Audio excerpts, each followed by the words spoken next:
नमस्कार, मी युवराज आणि तुम्ही पाहताय देवगिरी मराठी। मित्रांनो, आता छठ पूजा सुरू झाली आहे आणि सगळ्यात पहिले तुम्हा सगळ्यांना छठ पूजेच्या देवगिरी मराठी तर्फे खूप खूप शुभेच्छा। आता छठ पूजा ही विशेष करून आपल्या भारत देशामध्ये बिहार, झारखंड, उत्तर प्रदेश, नेपाळचा काही भाग, पश्चिम बंगालचा काही भाग आणि संपूर्ण देशामध्ये ज्या ठिकाणी भोजपुरी लोक राहतात त्या ठिकाणी ही पूजा साजरी केली जाते। पण मित्रांनो, आज आपण पाहणार आहोत की छठ पूजा का साजरी करतात। आता छठ पूजा संस्कृतमध्ये छठला षष्ठी म्हणतात। तर कार्तिक महिन्याच्या शुक्ल पक्षातील जो 6वा दिवस असतो या 6व्या दिवशी ही छठ पूजा सुरू होते। म्हणजे साधारण दिवाळीपासून 6व्या दिवशी जो 6वा दिवस असतो त्या 6व्या दिवशीपासून ही छठ पूजा सुरू होते। आता या छठ पूजेला काय करतात, तर या छठ पूजेला सूर्यदेव आणि छठी मैया यांची पूजा केली जाते। आता छठी मैया कोण, तर छठी मैयेला आपल्या पौराणिक ग्रंथांमध्ये सूर्यदेवाची बहीण मानलेला आहे। आता छठी मैयाकडे हे सगळे लोक आपले जे मुलं बाळ असतात यांचं आरोग्य, यांचं दीर्घायुष्य, यांची सुख समृद्धी आणि यांचं रक्षण या सगळ्या गोष्टींची प्रार्थना करतात। आता ही छठ पूजा 4 दिवसांची असते। यातला पहिला दिवस असतो नहाय और खाय। नहाय खाय म्हणजे आंघोळ करणे आणि खाणे।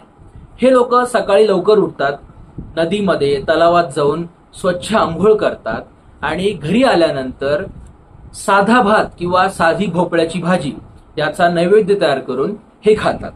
तर हा झाला नहाय खाय पहिला दिवस। आता दुसरा दिवस असतो खरना। या खरण्या दिवशी हे लोक गुळाची खीर बनवतात आणि तुपातली रोटी बनवतात आणि याचा नैवेद्य दाखवून याचा प्रसाद समजून हे खातात। आणि या दिवशी काही लोक संध्याकाळपासून निर्जली उपवास सुरू करतात। तर हा झाला दुसरा दिवस। आता तिसरा दिवस काय, संध्या अर्घ्य।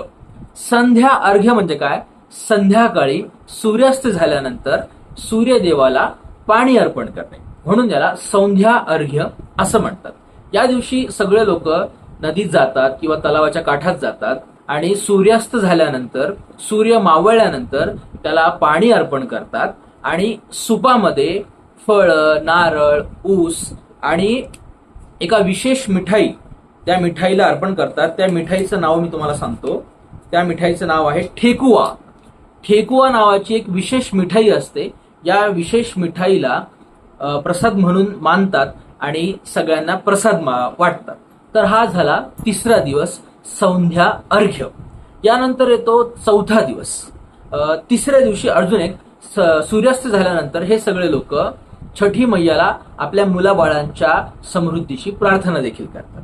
आता आहे चौथा दिवस। चौथ्या दिवसाचं नाव काय, उषा अर्घ्य। या दिवशी देखील सकाळी लोक नदीत आंघोळ करतात आणि संध्याकाळी देखील आंघोळ केल्यानंतर सूर्याला पाणी वाहतात आणि आपल्यासोबत आणलेला प्रसाद एकमेकांना वाटून ही पूजा पूर्ण होते। किंवा संध्याकाळी काही लोक आपलं निर्जलाचं जे व्रत असतं ते व्रत सोडतात। तर मंडळी, ही अशी असते 4 दिवसांची छठ पूजा। एकंदरीत सूर्याचे आणि छठी मैयाचे म्हणजे निसर्गाचे आभार मानण्यासाठी ही पूजा केली जाते। तर मंडळी, तुम्हाला ही माहिती कशी वाटली आम्हाला नक्की सांगा। भेटूया पुढच्या व्हिडिओमध्ये।